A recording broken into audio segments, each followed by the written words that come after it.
우리가 지난주에는 너희 구원을 이루라라는 주제로 같이 말씀을 나눴습니다. 구원에 대해서 세 가지가 있다고 말씀드렸습니다. 구원의 과거, 구원을 얻었다. 그렇죠? 구원의 현재, 구원을 이루라. 그리고 구원의 미래. 우리가 사도신경에서 몸의 부활과 영생을 믿습니다라는 영화를 우리에 대해서 같이 말씀을 나눴습니다. 우리가 구원의 확신을 갖는다라는 것은 이 세 가지를 다 확신을 갖는 거죠. 그러니까 단지 예수 믿어서 천국 간다 이 정도만 우리가 구원의 확신을 갖는 것이 아니라 이 세 가지 전체를 다 우리가 구원의 확신을 갖는 겁니다. 구원의 과거, 현재, 미래를 다 믿는 거죠. 그러면 우리가 구원을 이루는 것, 성화죠. 성화를 이루어가는 방법이 뭐라 그랬습니까? 우리 12절에 보면 항상 복종하여. 그렇죠? 근데 이 말씀이 8절에도 있죠. 복종이라는 말이 8절에도 있는데 우리가 예수께서 자기를 비우시고 자기를 낮추시고 그리고 죽기까지 복종하셨는데 심지어는 십자가에서 죽기까지 복종하신 그런 복종함을 통해서 우리가 구원을 이룰 수 있다. 이렇게 말씀을 나눴습니다. 예수는 얼마든지 이 땅에 오실 때 임금으로도 임금의 아들로도 오실 수 있는데 종의 형체를 가지고 종의 모양 그대로 정말 자기의 어떤 고난이나 권리도 하나도 없이 이 땅에 오셨습니다. 우리가 그것을처럼 우리가 항상 복종하면서 구원을 이루는 거죠. 두 번째는 두렵고 떨림으로 구원을 이루는 것입니다. 신전의식이라 그러죠. 그러니까 하나님 앞에 서면 우리는 우리의 죄성이 보이고 영적인 무능력이 보이게 됩니다.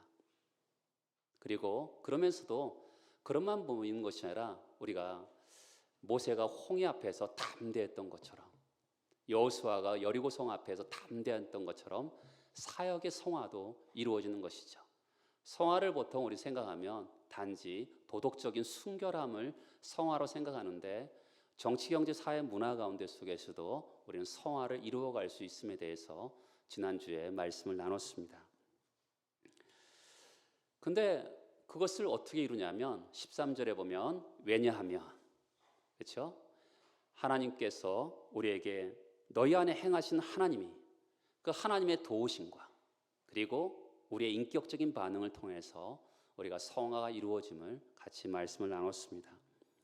이 원리를 알 때 그러면 우리 구체적인 적용점을 오늘은 한 가지 주제를 가지고 말씀하고 있습니다. 우리가 이 땅에서 어떻게 성화를 이루어갈 수 있는지 구체적인 적용 여러 가지가 많이 있지만 그 중에 한 가지를 말씀하고 있습니다. 그것이 14절이죠. 모든 일을 원망과 시비가 없이 하라 라는 것입니다. 여러분 구원을 이루라 성화를 이루라 그러는데 겨우 이 정도야? 이렇게 생각할 수 있지 않습니까? 수많은 말이 있는데 수많은 것들이 있는데 성화를 이루어가는데 매일의 성결을 이루어가는데 시비와 원망을 하지 말라. 이 정도인가? 이런 생각을 가질 수 있습니다. 성화를 이루어갈 때 우리는 어떤 태도를 가져야 될까요? 먼저 원망과 시비를 그치는 것입니다. 시비라는 것은 안에서 일어나는 거죠. 우리 안에 어떤 논쟁이 일어날 수도 있고 안에서 어떤 생각이 일어날 수도 있고 안에서 의심이 들 수도 있습니다. 그 다음에 원망이 일어나죠. 이 안에서 어떤 논쟁이 일어나고 생각이 일어나고 의심이 일어나면 사람은요 그것을 입으로 나오게 돼 있습니다. 그것이 바로 원망이고 불평인 것이죠. 우리 마음에서 자꾸만 따지기도 하고 또 논쟁하고 싶어하는 경향을 멈추고 그것이 혹시 실패하더라도 입으로 쏟아져 나오지 않도록 하는 것 그것이 바로 구원을 이루어가는 것이라고 말씀하고 있는 것이죠. 우리가 성화를 이루어가는 태도 이 세상이 항상 평안합니까? 이 세상이 생각보다 살기가 쉽지 않습니다. 청소년이나 청년들을 이야기 나누면 세상은 살만하죠 이렇게 하지만 그 사람들은 아직 세상을 모르기 때문에 그렇습니다. 세상은 생각보다 살아가기 쉽지 않습니다. 이 세상을 살아갈 때 우리는 얼마든지 마음에 시비가 겁니다. 논쟁이 일어납니다. 그리고 그로 말미암아 원망함과 불평을 할 수가 있는 것이죠. 그런 삶을 살아갈 때 우리는 시비하고 원망을 그치는 것이 성화를 이루어가는 삶이라고 오늘 말씀하고 있는 것이죠. 우리가 무엇이든지 그냥 다 받아들이고 좋은 것은 좋은 것이라고 하라는 것은 절대로 아닙니다. 성경의 진리를 바르게 믿는 사람들은 변별력을 가지고 있죠. 우리는 때로 마음이 아프지만 건강한 비판을 해야 될 때가 있습니다. 또 남들이 듣고 싶지 않지만 때로는 사랑 가득한 마음을 가지고 마음 아픈 권면을 해야 될 때가 반드시 있습니다. 그런 면에서 모든 비판을 부정할 수는 없죠. 그렇다고 그저 예스 하면서 신앙생활하라는 것은 절대로 아닙니다. 그것은 맹목적인 거죠. 오늘 시비와 원망은 성경에 근거한 시비와 원망이라기보다는 이렇습니다. 편견. 우리가 어떤 사람을 대할 때라든지 어떤 일을 대할 때 편견을 가질 수 있거든요. 그리고 자기 중심성을 가지고 그거에 근거한 시비와 원망을 그치라는 것입니다. 이러한 시비와 원망은 성도들의 삶을 황폐하게 합니다. 여러분, 우리가 어떤 시비, 우리 안에 논쟁이 일어나고 의심이 생기고 그러면 우리의 마음이 황폐해집니다. 그리고 그렇잖아요. 우리가 인생을 살다 보면 어려움이 생기는데 자기 연민에 빠지죠. 내 인생은 왜 이렇게 안 풀려? 요즘에 청년들이 내 인생은 마지막인 것 같아, 끝난 것 같아, 이렇게 말할 수도 있죠. 왜 내 인생은 왜 이렇게 남들과 다르게 고통이 많고 수고가 많은가 하면서 자기 스스로를 황폐화시킵니다. 그뿐입니까? 그것을 옆 사람에게 얘기합니다. 그럼 옆 사람들의 마음도 황폐해지는 것이죠. 그래서 원망과 시비를 그치라는 것입니다. 하나님은 사람의 본질을 너무 잘 아십니다. 사람은 그냥 그대로 두면 신령한 것을 추구하지 않습니다.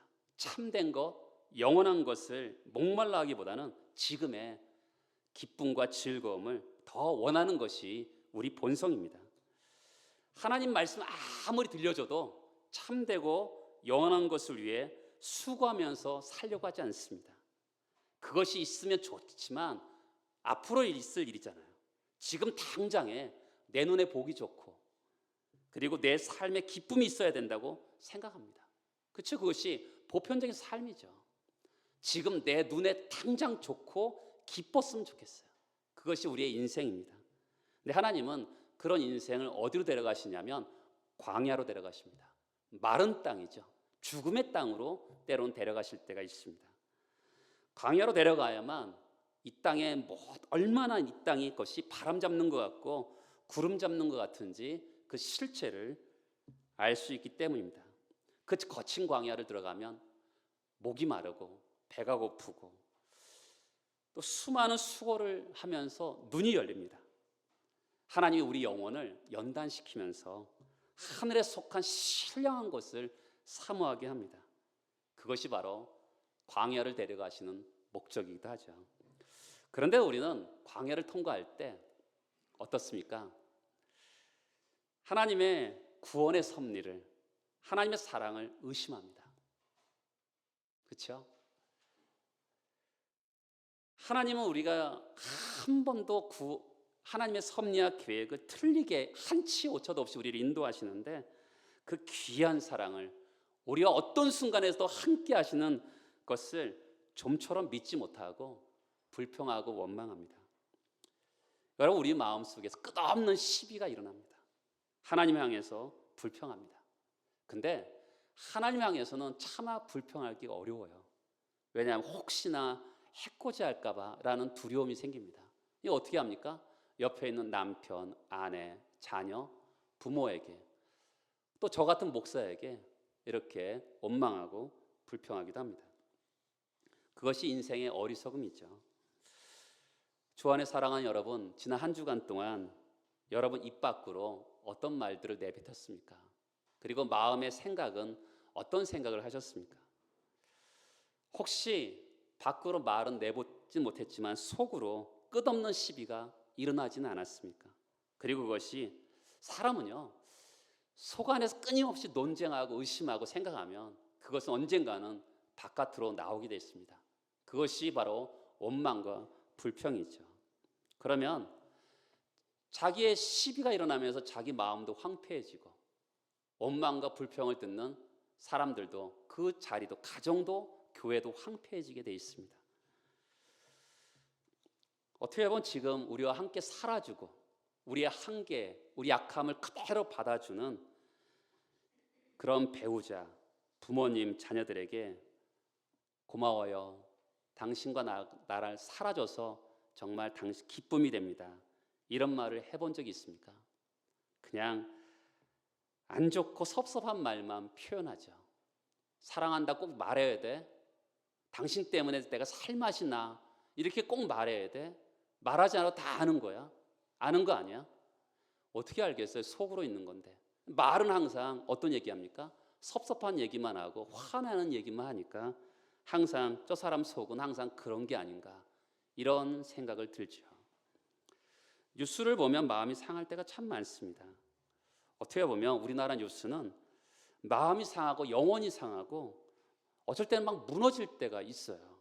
좋은 것도 굉장히 많은데 모든 것들을 비판적으로 대하는 뉴스를 볼 때가 많습니다. 그러니까 세상이 그러니까 어떻게 보면 우리도 그거 시비하고 원망하고 불평할 수가 있는 것이죠. 근데 우리는 오늘 말씀은 우리 구원을 이루라, 성화를 이루어가는 삶이 어떤 거냐 구체적으로 하나 적용하는데, 시비를 그치고 시비가 만들어내는 원망과 불평을 멈추는 것이 성도의 중요한 모습이다라고 말씀하고 있습니다. 야고보서에 보면 경건하다 하면서 혀를 다스릴 줄 모르는 경건은 거짓이다라고 말합니다. 우리가 신앙생활이 아무리 오래 해도 마음에 시비가 자꾸만 일어나고, 왜 일어납니까? 사람이 편견이 있고, 그렇죠? 그 사람 마음을 잘 모르니까 편견을 가지고 사람을 대하고, 그 사람 중심적으로 생각하는 것이 아니라 자기 중심적으로 생각하니까 편견이 일어나고, 그러다 보니까 원망과 불평이 일어나니까 결국 그렇게 하다 보면 그 신앙은 야고보서의 기초로 보면 가짜인 거죠. 거짓인 거죠. 성경 우리에게 그렇게 말씀하고 있는 것이죠. 주 안에 사랑하는 성도 여러분, 원망과 시비하면 머리에 누가 떠오릅니까? 가장 먼저 우리가 떠올라야지 정상이죠. 그리고 또 누가 떠오릅니까? 이스라엘 백성들이 떠오르죠. 이스라엘 백성들은 10가지 재앙을 통하여서 출애굽하게 됩니다. 400년 동안이나 고통을 당했습니다. 우리나라도 36년 동안 일제 치하에 있었는데 굉장히 어려움을 당했잖아요. 근데 400년 동안 그 노예 생활했으니까 얼마나 힘들고 고통스러웠겠습니까? 근데 하나님께서 보시고 들으시고 기억하시는 그 하나님께서 이스라엘 백성들을 건져내셨습니다.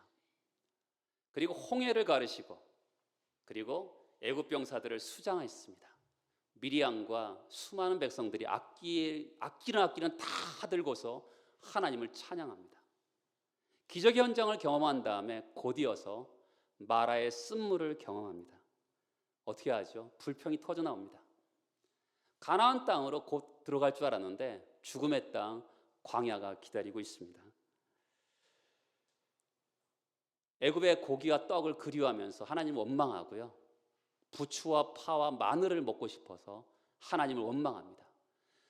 물을 먹고 싶은데 금방 물이 없으니까 하나님을 원망합니다. 가데스 바네아에서 젖과 꿀이 흐르는 땅을 경험했습니다.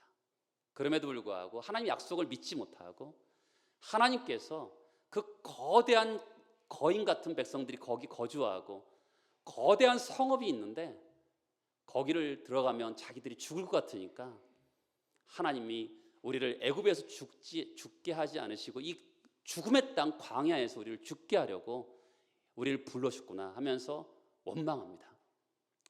하나님께서 그 유월절 어린 양을 통해서 그들을 구원하셨는데 하나님이 죽게 하시겠습니까? 그런데 그들은 하나님을 의심하고 원망을 합니다.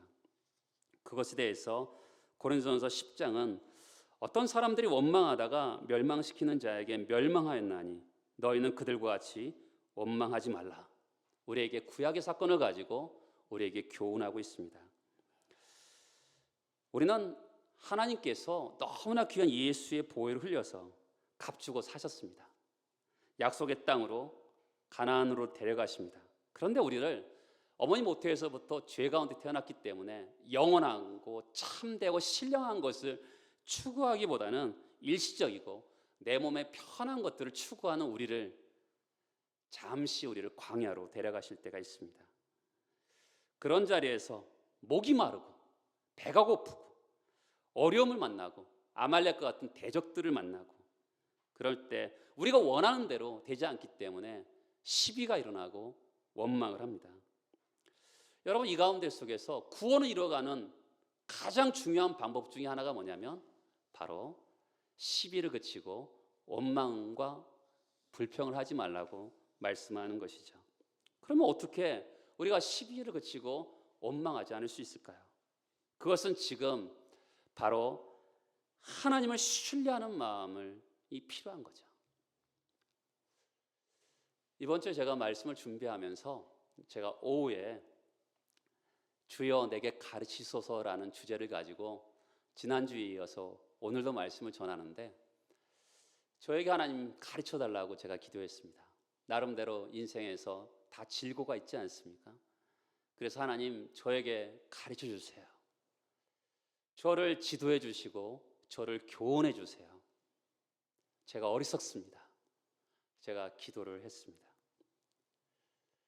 그러다가 제가 이제 말씀을 준비하면서 내가 왜 시비가 일어날까? 왜 내가 원망하고 불평할까? 그것은 하나님을 신뢰하지 않기 때문에 그런 거구나 라는 것을 저에게 가르쳐 주셨습니다. 불평의 뿌리가 뭘까요? 하나님을 불신하는 거죠. 하나님의 선하심과 공급하심을 믿지 않는 겁니다. 하나님의 주권에 대해서, 그렇죠?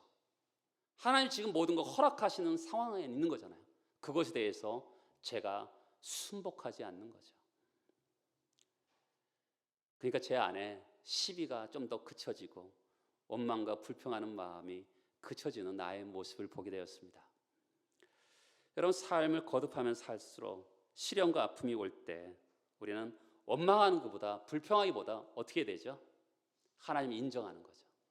하나님을 의지하는 거죠. 하나님의 동행하심과 하나님의 신실하심을 고백하고 붙드는 그 믿음의 현장을 하나님이 바꾸어 내시는 거죠. 내 마음을 바꾸면 하나님이 내 마음을 통해서 시비와 원망이 그치면 내가 어떻게 된다고요? 구원을 이루어 가는 거잖아요. 성화되는 거 아니죠. 그러면 내 주변 환경은 어떻게 될까요? 또 달라지는 거죠. 우리는 자꾸만 하나님은 우리에게 그렇게 표현하는 거죠. 누군가에 감사합니다, 누군가에 고맙습니다 하기보다는 자꾸만 헤집어대는 것에 너무나 익숙한 것을 우리는 돌아볼 필요가 있습니다.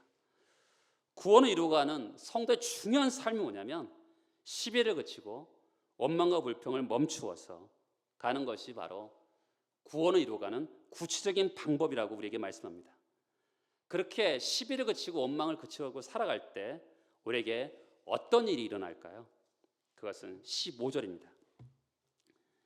이는 하면서 너희가 흠이 없고 순전하여 어그러지고 거스리는 세대 가운데서 흠없는 자녀로 합니다. 영어로 보면 so that이라고 나옵니다. so that. 그러니까 결과죠. 너희들이 모든 일에, 그렇죠? 우리가 어느 한 부분만 시비를 그치고 원망하는 것이 아니라 모든 일에 예외가 없습니다. 그렇게 살아갈 때 어떤 결과가 있냐면 여러 가지 수식어가 있는데 그 중에서 딱 하나만 보면 하나님의 흠없는 자녀가 된다는 겁니다. 여러분, 하나님의 흠없는 자녀로 나타나는 방법이 뭐라고요? 우리가 시비를 그치고 원망하고 불평하지 않을 때 하나님의 흠없는 자녀로 나타난다라는 것입니다. 우리가 예수를 믿어서 돈을 많이 벌고 사회적으로 훌륭한 사람이 되고 예수를 믿어서 영향력 있는 자리에 설 때 교회와 성도가 영향력을 가지게 될 것이다. 이렇게 생각하면서 우리는 30년 동안 굉장히 그것을 추구했습니다. 그 결과 우리 사회적 지도층에 기독교인들이 굉장히 많습니다. 그런데 여러분이 보는 것처럼 그렇게 지도층에 예수 믿는 사람이 그렇게 많음에도 불구하고 교회가 이렇게 현저하게 무너지고 있어요. 왜 그렇습니까? 그것은 다 세상적인 사고방식 때문에 그렇습니다. 예수 믿어서 잘 되면 사람들이 주목할 거고 교회가 부흥될 것이라는 그 생각은 샤머니즘적인 생각인 거죠. 성경이 가르치는 교훈이 아닌 거죠. 여러분과 제가 이 땅에서 하나님의 흠없는 자녀로 드러나는 중요한 과정을 뭐라고 소개합니까? 마음을 다스리고 시비를 그치고 입술을 통제하고 원망과 불평하지 않을 때 하나님의 자녀로서 빛처럼 드러난다는 것입니다. 이 세상에서 유명한 사람이 되어야 된다 이렇게 말하지 않습니다. 재능이 특출하고 신분이 높고 많은 재능을 가져야지만이 세상이 주목할 거라고 성경은 말하지 않습니다. 여러분들이 재능이 있든 없든 신분이 높든 낮든 직업을 가지고 있든지 정말 구원의 진리를 알고 하나님께서 이루어 놓으신 그 구원을 내가 오늘도 두렵고 떨림으로 항상 복종함으로 이루어가는 방법은 높아지는 게 아닙니다. 그럴 것 같으면 예수께서 왜 이 땅에 오셨겠습니까?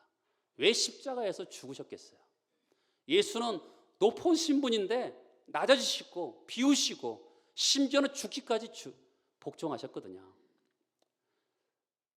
그러면 그분이 이 땅에서 저 땅에서부터 높이 오시고 이 땅에서 높아지셔서 사람을 구원하는 방법을 선택하셨을 텐데 그런 방법이 아니라 비우고 낮아지시고 죽기까지 복종하심을 통하여서 우리를 구원하는 방법을 선택하신 것이죠. 내면에 끊임없이 우리가 일어나는 시비가 있습니다. 그것을 멈추고 시비가 전달을 되면 입술을 통해서 원망하고 불평할 수 있는데 그것을 통제하고 그것을 입술을 통해서 하나님을 위해서 이웃을 위해서 바르게 사용될 때 하나님의 자녀처럼 흠없는 자녀처럼 이 땅에 드러나게 되는 것이죠. 15절에 보면 흠이 없고 순전하여 어그러지는 세대 가운데서라고 합니다. 흠없다라는 것은 외적인 자질입니다. 비난받거나 손가락질 당하지 않는 거죠. 이 도덕적인 고결함을 얘기합니다. 여러분 우리는 도덕적인 고결함을 어떻게 생각하십니까? 오늘 성경은 이렇게 얘기하는 거죠. 시비를 그치고 원명과 불평하지 않을 때 이런 흠없는 도덕적인 고결함이 생긴다고 얘기합니다. 우리 보통 마더 테레사 아니면 정말 특정한 종교인이 도덕적인 고결함을 생각하는데 성경은 그렇게 얘기하지 않습니다. 세상은 자꾸 어떤 형태가 고결하다고 생각하는데 성경은 그렇게 말하지 않고 내면을 잘 다스리고 입술을 다스리는 사람이 바로 흠이 없는 백성이라고 말을 하는 것이죠. 또 순전하다는 것은 내적인 자질을 얘기합니다. 동기나 과정, 모든 결정에서 불순물이 포함되지 않는 거죠. 종종 사람들이 그렇잖아요. 저 사람 동기가 순수해. 여러분 그 사람이 동기가 순수한지 않는지 어떻게 알 수 있죠? 그 사람이 마음에 시비를 그치고 원망과 불평하지 않을 때 마음이 그 순전함이 유지되는 것이죠. 우리는 자꾸만 폐역하고 왜곡된 인생을 살다 보니까 동기의 순수성을 자꾸만 내가 동기의 순수성으로 당신에게 말을 했어 라고 하는데 그거는 동기의 순수성이 아닐 수가 있죠. 왜요? 그 마음에 시비가 그치어지고 상대방에서 편견과 자기중심성을 가지고 원망하고 불평하지 않을 때 그것이 뭐라고요? 어떤 것도 섞이지 않는 동기가 순수한 거라고 볼 수가 있는 거죠. 흠이 없고 순전한 하나님 백성이 사는 현장이 어딜까요? 저를 따라서 15절을 보면서 따라 하시겠어요? 어그러지고 거스리는 세대. 여러분 우리가 흠이 없고 순전하면 어디 뭐라 그럴까요? 진공 상태에 가야지만이 흠이 없고 순전한 백성이 될 것 같은데 어그러지고 거스리는 세대, 뒤틀린 세대, 그렇죠? 어떻게 보면 굽어진 세상에서 우리가 흠없고 순전한 백성으로 살라고 말씀하는 거죠. 내가 결심만 하면 살 수 있는 그런 세상이 아닙니다. 오히려 어그러지고 거스린 그런 세대에서 하나님의 자녀로 드러내기를 원하시는 거죠.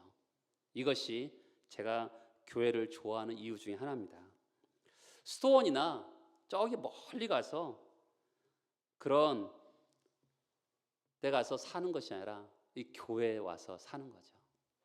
교회는 흠집투성이의 사람이죠. 여러분들 교회 오는데 우리 교회 장로님들이 신분증 보자 한 적이 있습니까? 당신은 오늘 얼굴이 좀 좋아 보이네요. 들어가세요. 당신은 오늘 얼굴이 험악해 보이네요. 들어오지 마세요. 그런 적이 있습니까? 그렇지 않습니다. 교회는 누구나 다 옵니다. 허물투성이고 실패하고 마음이 상하고 그리고 분노로 가득 찬 사람들, 온갖 형태의 사람들이 교회에 다 모입니다. 성경은 우리가 완전한 삶의 자리에서 우리를 성화를 이루어가라 이렇게 말씀하지 않습니다. 이것이 교회의 영광이죠. 불완전하지만 많은 한계를 가지고 있지만 교회는요, 이 어그러지고 뒤틀린 세상에서 거기서 끝없는 역풍을 맞아가면서 시비를 그치고 입술을 다스려가면서 흠없는 자녀로, 순전한 자녀로 나타나는 것입니다. 이것이 바로 교회의 영광인 거죠. 은혜를 아는 백성으로서 우리가 세상을 거스려가는 세상에서 흠없고 순전한 자녀로 나타나서 우리가 무엇을 하죠? 15절 뒷부분 보면 그들 가운데 빛들로 나타내며 생명의 말씀을 밝히는 겁니다. 여러분, 우리가 흠없고 순전한 자녀로 드러나서 무엇을 하고 싶은 거죠? 이게 바로 성화의 목적입니다. 빛으로 드러나는 거죠. 생명의 말씀을 밝히는 거죠. 그렇죠? 아까도 우리 처음에도 말씀드렸죠. 성화를 단지 도덕적인 순결함이 아니라 바로 이 세상을 향해서 정치, 경제, 사회, 문화 모든 것에 성화를 이루어가는 것이라고 말씀드렸는데, 그렇죠? 구원을 이루어요. 어떻게 이룹니까? 바로 시비를 그치고 또한 원망과 불평하지 않음을 통하여서 흠없고 순전한 백성이 됨을 통해서 어떻게 해요? 빛들로 드러나는 거죠. 그리고 생명의 말씀을 밝히는 거죠. 빛과 생명하면 뭐가 떠오르죠? 하나님이죠. 하나님은 빛이시고 생명 되시잖아요. 이 세상은 뭐가 필요합니까? 하나님이 필요하죠. 그 하나님을 드러내는 사람이 누구입니까? 바로 우리들이죠. 우리는 원래 죄악투성인데 예수 그리스도를 믿음을 통해서 너희는 빛이다 라고 말씀하셨습니다. 우리가 빛으로 드러나는 거죠. 그리고 너희는 생명이다. 예수 그리스도 나는 생명이라 했는데 그 생명을 우리에게 주셨잖아요. 그 생명을 이 세상에 드러내는 거죠. 생명의 말씀을 밝힘을 통해서 인간은 누구인지, 인간이 얼마나 귀한 사람들인지, 예수 그리스도께서 십자가에 못 박혀 죽기까지 사랑하신 그 인간들을 너무나 귀한 인간, 그것을 밝히는 거죠. 사람들이 자기의 생명을 귀하게 여기지 않는 이런 시대에 정말 어떤 순간 속에서도 예수가 그 사람을 사랑하신다는 그 사람이 알 수 있도록 우리가 생명의 말씀을 밝힐 필요가 있는 것이죠. 사랑하는 성도 여러분, 세상은 어둡습니다. 빛이 왜 필요합니까? 밝은 데는 빛이 필요 없습니다. 어두운 데 빛이 필요한 거죠. 이 땅에서 삶의 가치를 한번 보세요. 이 땅은 모든 사람들이 돈을 좋아합니다. 저도 물론 돈을 좋아합니다. 사람들이 돈을 벌 때 그런데 일정한 정도로 벌기를 생각합니다. 나 이 정도만 벌면 만족할까 하면서 돈을 벌기 시작합니다. 근데 사람들은 돈을 어느 정도 벌면 거기에 만족하지 않고 또 더 원합니다. 텔레비전에서도 나옵니다. 연예인들이 통장 나는 몇 개 있습니다라고 얘기하면서 돈 자랑을 합니다. 그런 사람 중에서 정말 많이 번 소수가 성공한 사람이라고 사람들에게 가르칩니다. 또 어떤 연예인, 또 집들이 요즘 많이 나옵니다. 집을 보여주면서 저런 집에 살고 싶다 할 만큼 아름다운 집들을 보여줍니다. 나는 언제 저 집에 살아보나 이런 생각이 들게 합니다. 세상은 정말 빛이 아니라 어둠이죠. 탐욕과 욕구를 합리화합니다. 소설과 영화와 수많은 드라마를 보면 사랑이라는 이름을 가지고 사람들의 욕구를 합리하면서 불륜을 저 아내 때문에 저 남자가 불륜을 저지른가 하면서 합리화를 시킵니다. 하나님 앞에서 우리는 한 남자와 한 여자로 그래서 한 몸이 되어 평생을 서로 바라보며 세상을 살아갑니다. 젊은 시절의 아름다움은 점점 사라지고 이제 피부도 쭈글쭈글해지면서 어떻게 보면 전투력이 현저하게 높아지는 어떤 할머니가 되어 있습니다. 매력도 없이 사라지고 아름다움도 많이 사라진 아내와 남편이지만 나를 잘 아시는 하나님께서 고르고 골라서 나에게 준 선물인 줄 알고 그 배우자를 하나님 때문에 책임 있게 끝까지 사랑하는 것입니다. 그런 사랑을 가지고 세상은 정말 돈 많고 튼튼하고 아름답고 그런 사람 인생이 행복한 것처럼 가르치지만 어두운 세상을 밝히는 거죠. 인생의 참된 행복을 우리의 삶을 통해서 드러내는 겁니다. 진짜 행복과 기쁨은 아름다움이 사라지고 병들어가지만 내가 없으면 안 되는 그 배우자 곁을 주님 때문에 신실하게 지키고 그의 눈에서 흘러나온 눈물을 닦아주고 끝까지 충성스럽게 완주하는 인생에 진짜 아름다움이 있는 것이요. 그 아름다움을 왜곡하는 세상의 어둠을 밝히고 생명의 말씀을 아름다움을 드러내는 것이 바로 영광스러운 성도의 삶인 것입니다. 성도의 삶이 어디서 출발합니까? 바로 구원을 이루라 라는 이것부터 또한 출발하는 것이죠.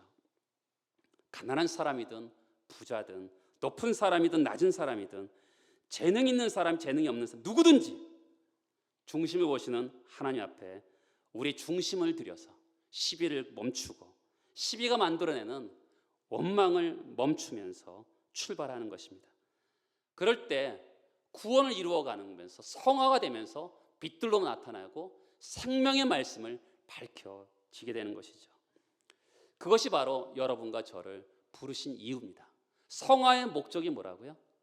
바로 빛들로 드러나고 생명의 말씀을 밝히기 위해서 우리를 이 땅에서 성화의 삶을 살게 하시는 겁니다.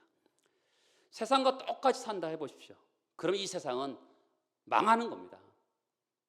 온갖 방법으로 합리화하면서 자기 욕구를 끝없이 따라가는 이 세상을 따라간다면, 교회가 따라가고 성도가 따라간다면 다 망하는 것입니다.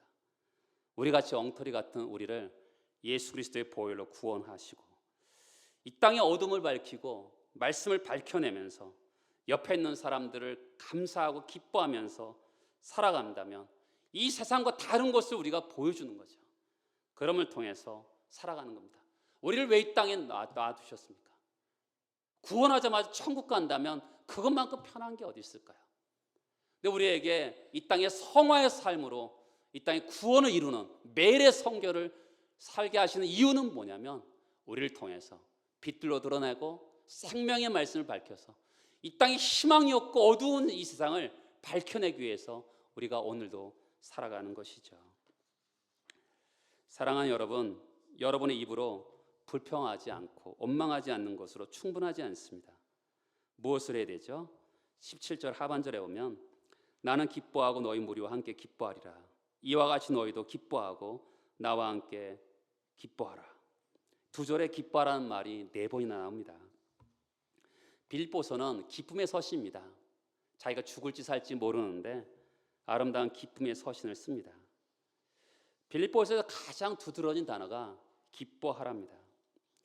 여러분, 광야 같은 세상, 어그러지고 뒤틀린 세상에서 하나님 백성으로 하나님의 자녀로서 거저주시는 하나님을 그 은혜를 아는 참 백성으로서 우리가 시비를 그치고 원망하지 않고 불평하지 않고 기뻐할 때, 그렇죠? 이 세상이 치료되는 것이죠. 다시 한번 말씀드립니다. 원망을 그치고 불평만 하지 않는 것으로 이 세상을 변화시킬 수 없죠. 기뻐할 때, 어떤 순간 속에서도 기뻐할 때 이 세상을 치료할 수가 있는 거죠. 이 세상이 얼마나 부유해졌습니까? 풍성한데 사람들의 얼굴은 참 어둡습니다. 원하는 일이 이루어질 때, 자녀들이 이만저만하게 잘 될 때, 기쁜 일이 생길 때 잠시 기쁘고 나머지는 어둡습니다. 그런 땅에서, 어떤 땅이죠?